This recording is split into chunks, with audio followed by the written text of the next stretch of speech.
Good morning and welcome to Life and Style. It's Relationship Wednesday. I'm your host, Chris Temo. We are on Talk to Pastor Chris, coming to you from the 4 Points by Sheraton in Harlingen. You want a place where you can come in and just have time with your family, your friends, conferences, whatever it is, business or leisure. This is a place that you could come to, a few kilometers away from the city center. And, you know, it's a quiet place, not too far from the city center, and again, not too close. So it's a place that you'd want to consider, the 4 Points by Sheraton. Today on Talk to Pastor Chris, we want to talk about something that is, rarely talked about, but is becoming quite rampant, talking about the usage of contraceptives among young people, how that has been increasing. Remember to follow us on our social media platforms at KTN Life _style for both Twitter and Instagram, KTN Life and Style for Facebook. I've got two ladies who are going to help us have this conversation, and I want them to introduce themselves, beginning from my father's right. I am Lillian Mwangi, born again and passionate about Foundation for Early Childhood Growth. Okay, all right. When you talk about early childhood growth, what does that entail? Yeah, it entails giving a young child a good foundation in morals, character, and all that pertains. Okay, all right. And then close to me. So my name is Judy Owiti, and I'm a youth mentor.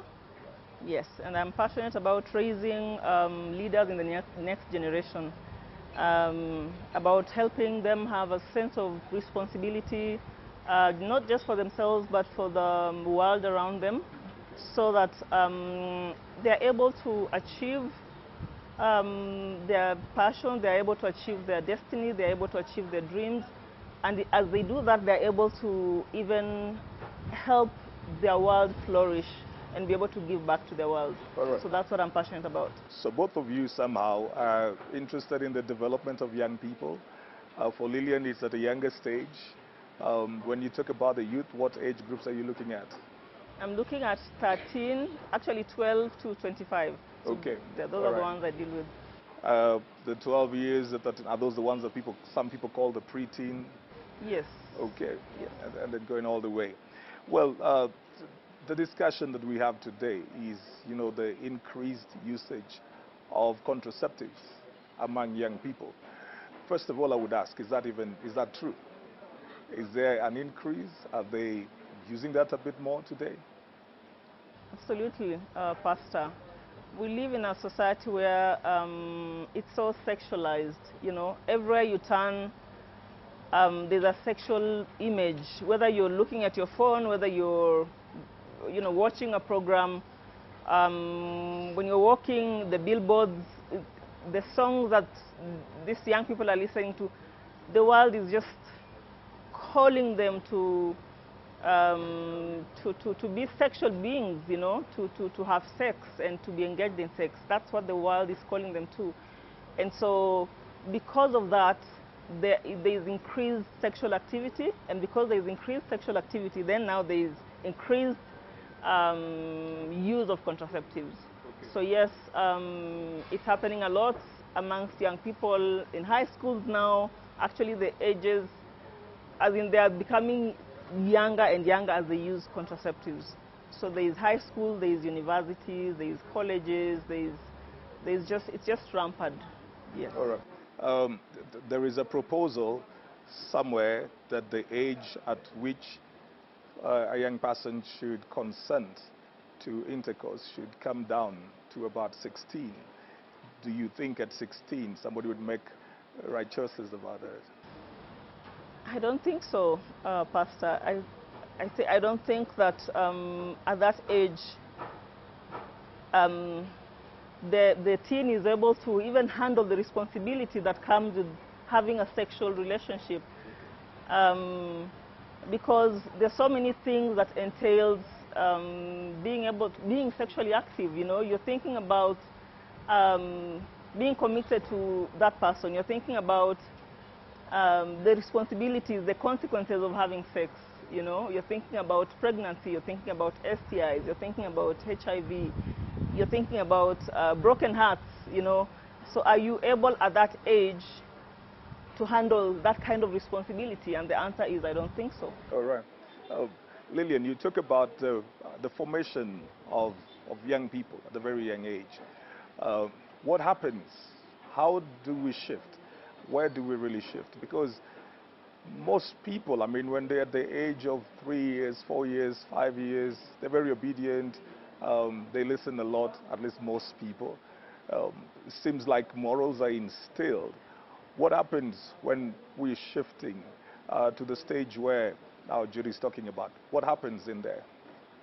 Um, Maybe I would say first is because when we talk of parenting, first of all, there is the challenge of the present parents, whereby even if the parents are present with the young children, as young as they are, there is no quality time that is really directed to the children in whereby they will be discussing about sexual matters. And maybe the parents may think that these children are so young that they cannot talk about them about sexuality. So by the time they transit to the teenage and all that, they have no information from responsible people, and especially the parents. So basically I would say that there is no quality time with those young children in the assumption that they are not supposed to know about sexuality. So How young, how low can it go in terms of age for somebody to be taught? How young should somebody be? I'm not going to ask how old, but how young would they be for them to begin to understand the concept of sexuality? At what stage should we begin? yeah, I wouldn't be very specific, especially nowadays on the development of the children that we have today. But the moment a child is of age to go to school, they start learning right from home as they are being bathed by those people who are handling them. So they are able to know, they are able to start playing with their own, maybe sexual organs or other organs of the body. It is at this time that the parent or the person who is responsible for these small children needs to know what the children know. All right. But are parents equipped for that? Or we just are not comfortable doing that? I think even growing up,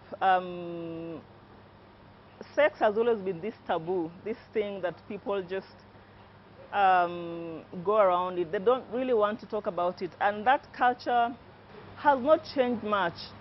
And I always tell parents that just because you're not talking to your children about sex does not mean that they're not hearing about sex, you know? Because young children as young as 8 and 9 are beginning to be sexually aware. You know, they're beginning to engage in, you know, sex even at that age. I mean, we see it all over the news. In fact, today I was just reading in the news about this boy, 13-year-old boy in Migori who has been held, who is being held by police because they have made a 15-year-old pregnant. That has become normal news now because of just how early they're starting to engage in sex. And parents are giving very little information. And yet the world is giving so much information, you know. So it is everywhere. So this child goes out and they are learning everywhere about sex. They come home, there is either very little or no information. So how do you then counter that and be able to raise this child in a way that they know what they're supposed to do? Because remember, what the child hears first becomes the foundation of that child, you know. And so this, whatever it is they hear first out there becomes their foundation. That's what they base their values on. That's what they think is gospel truth. And so they start engaging in sex, and then they start using these contraceptives,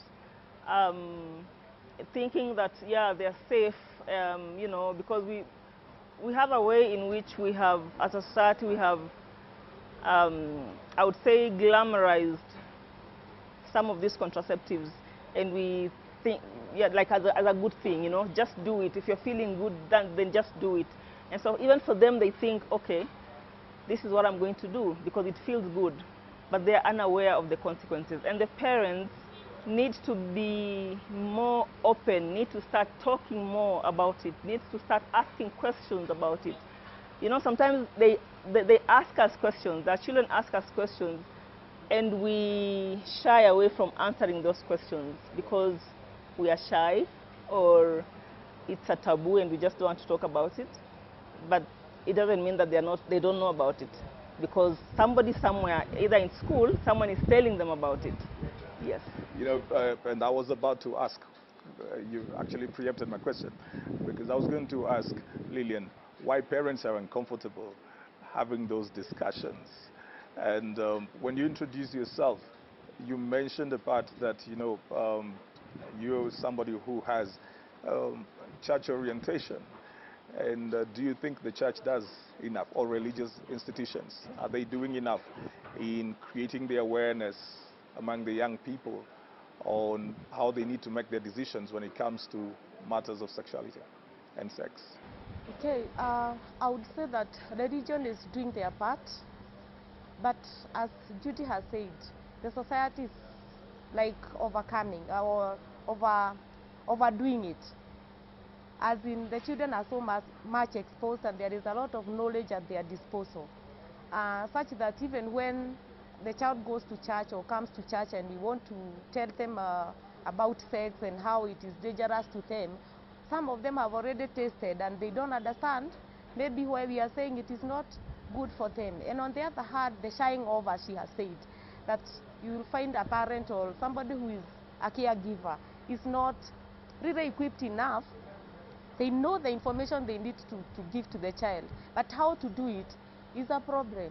So for me, I would say it is important, or I would maybe point out and say that it is a high time the children, as young as they are, they be told truly, and they be introduced to these things by in the right forums, especially at home and also in the church. They be told the truth about faith. Who is supposed to do that in the home? Is it the fathers? Is it the mothers?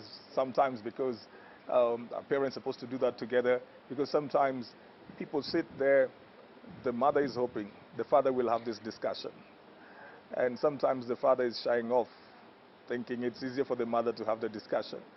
Then eventually nobody talks about it. Are they supposed to do it together? Is it the father who is supposed to bring out, especially when you're talking about like for the boy, is it the father who's supposed to sit with him and then begin to talk to him? Who's supposed to have that at home? The first thing that parents should know is that there is a big gap between the generation we have and the previous generations. So, and embrace the fact that these children will still be exposed even if we don't tell them. So, for me, I would find it a very good thing to embrace it, that it's a collective responsibility of both the mother and the father, because whatever that will come out of those children will still go back to the parents as the father and the mother. So I don't find a clear line where they should separate themselves and say, I'm going to harder the girl and he is going to harder the boy, because at the end of the day they are our children, and the reality will come as a result of those contraceptives and the sexual promiscuity that we are experiencing. Don't you think, Judy, it's easier to teach that to the girl than to the boy? Because there's certain things that are very obvious. The changes in the girls are very obvious. They get to a certain place, they begin to have their monthly cycles. So it's so easy then to introduce that. There are certain obvious consequences like the pregnancy, which even this girl would feel a weight about. The changes that come with puberty, you know, isn't it easier to teach that to the girl than to the boy? Well, from my own experience, because I have two girls and a younger boy. I have a 23-year-old, 15-year-old, and then 10-year-old. It was easy for me to teach the girls, you know. The father also taught them, but it wasn't as much as. The father also sits with them and speaks with them, but I find that it's easier for me to speak with them, and it's easier even for them to open to the mother about certain things about their bodies than it is for them to open to the father, yes. And I'm also finding, even with the 10-year-olds, that there are certain things that now he wants to speak to the father about, and he'll be like, that is a conversation that I'm going to have with my father, you know? And then he, yeah, but I still think that even as a mother, I should still be able to have that conversation with my son. I should still be able to, because the father has their own viewpoint from a man's perspective, and for me, from a woman's perspective. So we should be able to marry this and kind of have a balanced perspective, so that the child is able to have a balanced perspective of both. So for me, I still think that it's a responsibility of both parents, mother and father. Yeah, but what is it that a boy should know, a young man? What is it that he should know when it comes to matters of sex, you know? Because it takes two to tango. Mostly, the contraceptives mostly will be used by the girls, right? But that's because they're involved with the boys. What is it that boys should know? What is it that the young men should be told that would make them have a different view of the decisions that they make? Because it's easier to tell a girl, you know, there are consequences, like pregnancy, like it might affect your career, education, something like that. You're going to live with this pregnancy, or the child, the baby, you're going to carry this as a single mother for long. It's easier to do that. But then we also have a lot of cases where they say, you know, they call them the deadbeat dads, people who never were responsible for the babies that came through relationships that they had. So they had women pregnant, and then they take off and they move on to the next relationship. The girl stays. So the girl probably has more awareness to the consequences. But what is it that should be told to the boy? What is it that the young man should know in order to make better decisions? Yeah, one of the things that I would think is supposed to be known by everyone at first is that there are some cultural backgrounds, and we have not been brought up in the same cultural backgrounds. There are some whereby they believe a boy is only supposed to share with the father concerning their sexual matters. But again, as we are talking of the society, which is so educative and so exposive, a boy is supposed to be told the truth from a responsible person, that if you take this responsibility, if you make this decision and you engage yourself with a girl, this and this will happen, because they have already learned about their changes, their developmental changes, the puberty changes and all that. So they will be told, or they are supposed to be told, if you engage yourself with a girl at this stage, you will become a father. Are you ready to become a father at this age? There are the diseases also, the sexually transmitted diseases. Would you like to be sick at this age, and this will cut your life short, as in education and all that? They need to be told the truth without hiding it from them and shying off from them, and at the same time not being bound by cultural backgrounds. Actually, just to add on to that, the culture of, if you think even back how we grew up, you know, the girl always had the talk. They'll have the talk with the aunt or the mom. It was always umezungumza na msichana wako, you know. So the girl is told, you know, there's a certain way you are supposed to carry yourself. You're not supposed to do A, B, C, and D. You're not supposed to do this and this and this. But then the boy is not included in this conversation, you know. And then somehow we expect that this boy will be responsible enough, because you see, this lady or this girl is not going to, this boy is not going to engage in sex alone. This boy that you are not educating, this boy that you're not speaking to, is going to look for the girl that you have educated and try and bring them to the other side. And so it's a cultural thing that we need to change. Even and sometimes, you know, then the girl feels like it's a sense of freedom from the rules that she has been given by parents and society. So this boy who has not been trained, who is a bit wild, creative, imaginative, whatever it is, represents a side of life that she has not tasted, right? And so she feels I need to break the rules. I need to try the other side. So when we don't talk to the boys, we've not helped by talking to the girls. Do you think that the element of, like in the past, sometimes there would be this thing of, if you make a girl pregnant, you need to marry her. Do you think that helped, or did it actually bring us to where we are right now? I think it helped in terms of making the boy or the man know that they also have a responsibility because they played a part in this happening, in the pregnancy. But when you look at the society right now, there are so many men that are running away from the responsibilities. We have created this society where we don't want to take responsibility for our actions. And so we will, you know, choices have consequences. But in our case, we'll make the choices, and then somebody else will face the consequences. And we have made that to be okay in the culture that we are creating right now. And I think it's a very dangerous culture because it is leaning towards one side, where one side is suffering, and so one side becomes very bitter.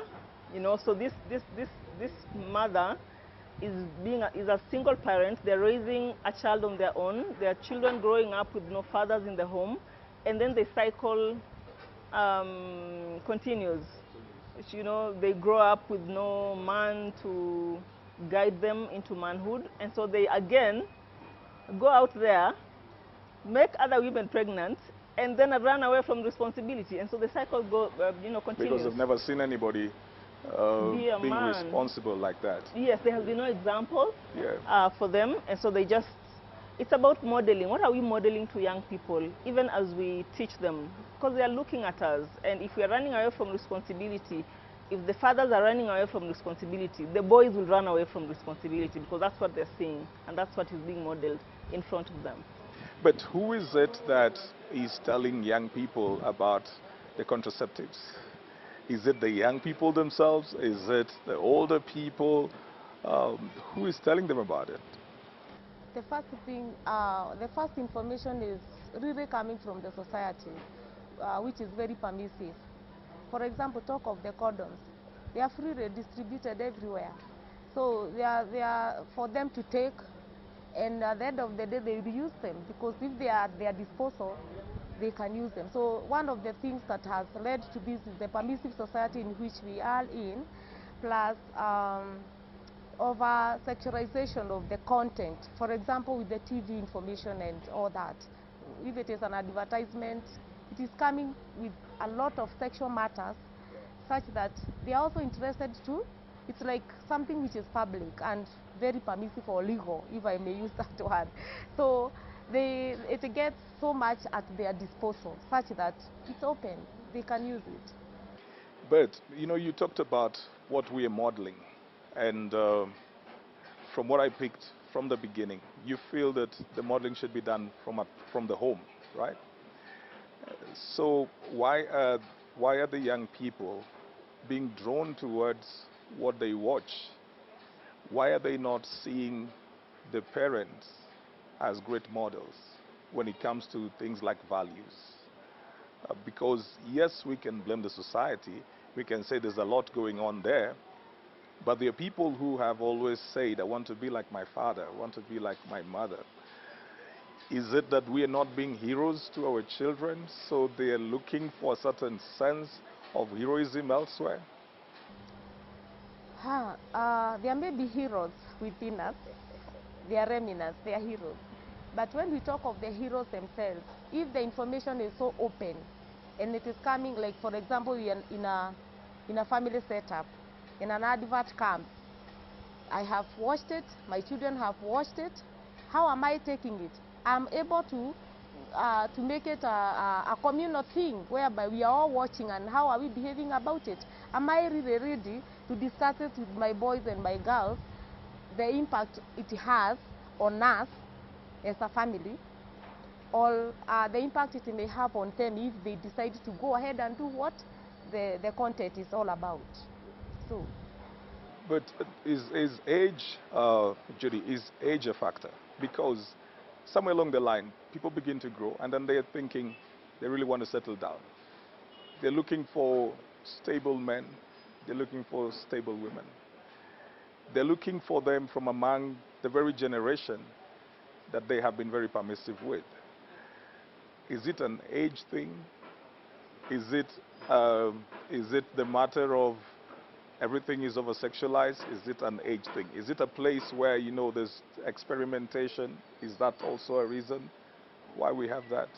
Where they're the age where they keep on feeling like they need to experiment, so that even if there wasn't too much on TV and on social media, they would still go out and try and find ways to get around. Is it an age thing? I would say it's a culture thing. It's a culture thing. Yes, because we are, as I said, we are seeing this. I mean, the range in which this is happening, it's starting from so young, you know, to old. So it's really a culture thing. It is what they are growing up seeing. It's what they are growing up being shaped to become. That's what they are becoming, you know. Because you become what you see. You become what you are modeled, what you see with your eyes. That's what you become. And so if this child is growing up in this home where, for example, there is no restriction with social media or internet, so they can watch whatever they want. Their parents are too busy, maybe earning a living or, you know, just doing life. So there's no restriction. So they grow up watching pornography. They grow up seeing all these things on the internet. And so that's what that's what they're seeing. And so when they're seeing, they want to do it. They want to model what they have seen. They want to experiment with what they have seen. And as they experiment, there are consequences that come with that. So then they start using the contraceptives, and we see how dangerous this is becoming. For example, like contraceptives like P2, the morning pill, you know, it was made to be for emergency. That's what it was meant to be, for emergency. But now it is actually being used as contraceptives by young people. They take it every day. And that has long-term side effects that nobody is telling them about, nobody is talking to them about. So we're going to come to the effects of the contraceptives, because we need to talk about that. You know, we need to delve into that. But I want to find out. You talked about, you know, people they're watching what they want. The parents probably are not there. Then sometimes when the parents get to know what their children are involved in, there's a reaction. Do you think that that is really helpful? Because we mostly don't know how to have conversation. The first thing is a reaction. Take away the laptop, disconnect the Wi-Fi or whatever it is, take away the phone, you know, on punishment and that. Does that work well? It doesn't really work well. For me, I would say it is too late, one. And the first thing is the approach. We as the parents, we know these things are happening. How do we pass it to the children to understand that I as a parent, I know it is happening. And I know it will come to you if it has not come to you. So that is the first thing I should ask myself as the approach. How do I approach it? Do I go and tell my daughter that make sure you don't get pregnant here? So if I approach it that way, the girl will not be pregnant, but she will go for the contraceptives and she won't be pregnant actually, and she will have achieved in making me happy that she's not pregnant. So my approach as a parent, that father, that mother, will matter a lot. Because even when I discover, or a parent discovers that it has happened, they have watched pornography, they are using the laptops and all that, even if I just withdraw them from them and I don't give them why I have done that, you know, it also calls for the type of a parent I am. If I am the authoritative one, I will just pick the laptop or the phone, and that is that. If I am an involved one, then I will let them to watch and continue watching. So how are you supposed to balance? And at what stage do you think parents need to begin to allow children to socialize and have relationships? And how far are they supposed to monitor that? Because these people don't get pregnant by themselves. what they watch is just a beginning point. But then now they've got to come into contact with somebody else. At what point do we begin to either allow them or guide them in this? They're going either on dates or they're meeting somebody. How are we supposed to go about that? And especially when they're coming in. So somebody's in high school and then they say they have a boyfriend or a girlfriend, or they don't say it, you just pick it up. They have that. How is somebody supposed to navigate that so that they begin to see it as more as a matter of responsibility than avoiding consequences?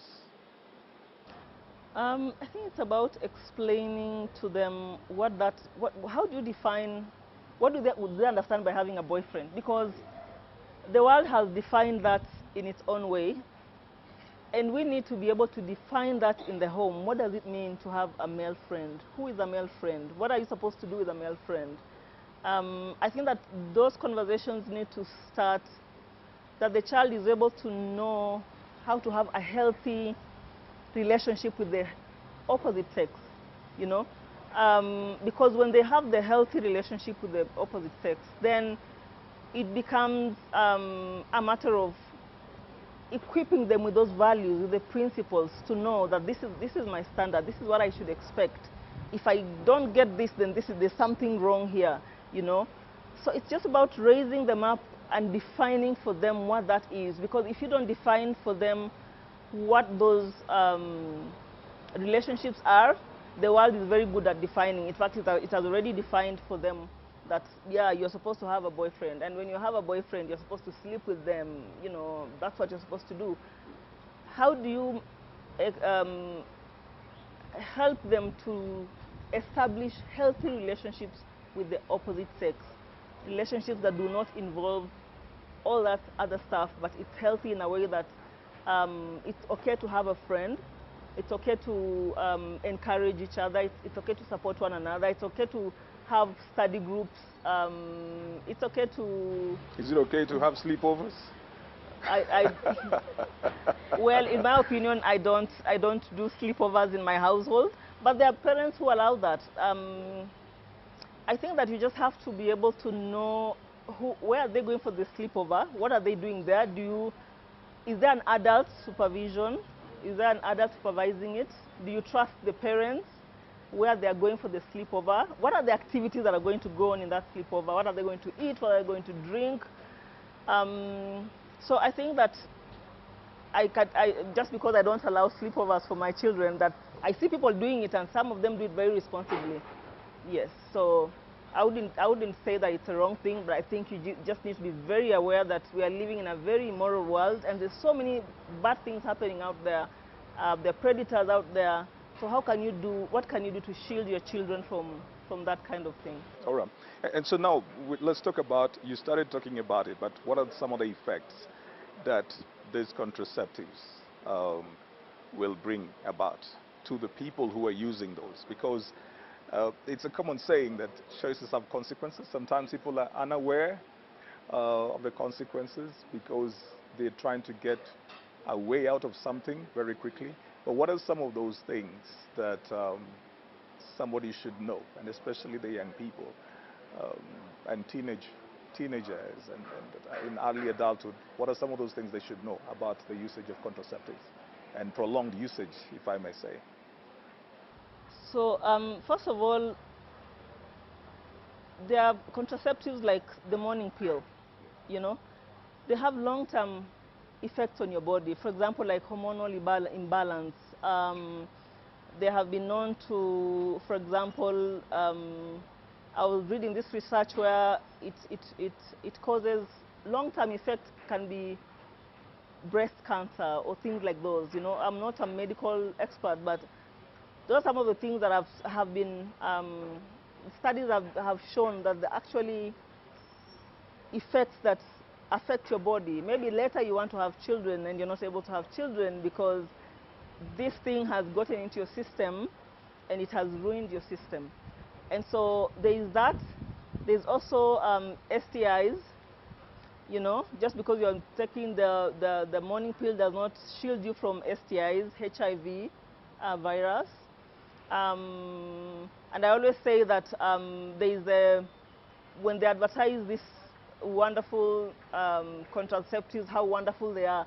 They never tell you about how to deal with a broken heart, you know. They don't tell you that he will walk away or she will walk away from you. She will go find somebody else and, you know, sleep with them. How are you going to find that? He will break your heart. How are you going to deal with it? They don't teach you that. They just tell you do it, but they don't teach you that. And so once you find yourself in that situation, you find girls or even boys committing suicide because they're depressed, because somebody left them, you know, because they're imagining, oh, he's also doing it with somebody else the way he was doing it with me, you know. So there's so many of those effects that nobody is talking about. There is this, you know, like the morning pill, when you go over the counter to buy it, nobody is taking the time to tell you the consequences. And even that boy or girl or that youth, when they go to buy, they are in a hurry to buy and just leave the chemist. So they're not even going to stand there for long to hear the whatever will be said. From a medical point of view, this is how you're supposed to use it, and you can't do this, you can't do this. Then they just want to fulfill that urge or that need that they have right now without thinking about the consequences. And then I've also been interviewing young people about, and they've been telling me about this thing called PrEP. I think you've heard about it. This, it's apparently, it's a drug that was introduced, I think, in 2017 in Kenya. It's supposed to be used by people who are at risk of being exposed to HIV, the HIV virus. So for example, like if you're married and you're a partner, and you have a partner who has HIV, you're supposed to use it like for about 20 days. And then you'll not be, once you do that, you'll not be able to get HIV. Now, young people are using that now so that they are able to have sex without protection. The fear of consequences. The fear of consequences. But that's only HIV. You're not thinking about STIs that's going to expose you to, you know. And all the other emotional things that you talked about. That come into that. So there's a lot of dangerous activities that young people are involved in that are setting them on a path that is of destruction. Okay. Yes. We're just winding up right now, but Lillian, you know, so how are we supposed to fix this? Generally, I would say that we as parents, because we have seen the beginning of everything determines the end. So we as parents, we are not going to demonize everything so that we be able to make friendship with our children, because if there is no that friendship, they will not open up to us. So we shall not be able to know what they're doing, because maybe we are fearing, we are shying off. But I would say it's important that we make our children to be friends, our friends, so that we know what is going on, and we embrace the fact that the generation in which we are is not like the previous ones, whereby you are left on your own to make your own decisions, and somehow God helped you to make the right decisions, because maybe our parents were also shying off, and maybe their way of doing things also helped us. They were harsh somehow, and their way of doing things and bringing us up in good character really helped us. Some people were helped us by that method of their upbringing. But when it comes to the current generation, to be harsh to them. So we are to blame, right? Yeah, somehow. We are to blame because we were brought up in a certain way. Then we are saying they can't be brought up like that. So we brought them up different.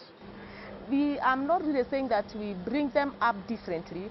I'm saying we have brought them up different, because you're saying that our parents were harsh and it worked. So who spoiled these other ones? It is the exposure that we started with. The society permissiveness. You're not going to you're not going to put it on the parents, right? Because the other generation, you say the parents did a good job. This other generation, you don't think that the parents are responsible for how they are turning out? I'm not really going to fully say that they are irresponsible or responsible, but I'm going to say that there is something is wanting from us parents, that we need to bring them closer to us. we create that friendship and rapport so that we'll be able. All right. Well, that's all the time that we have had for you today on Talk to Pastor Chris, coming to you from the 4 Points by Sheraton Hotel at Hurlingham in Nairobi, right over here. We were talking about the increased usage of contraceptives among young people. What are the effects of those? Why are they even doing that?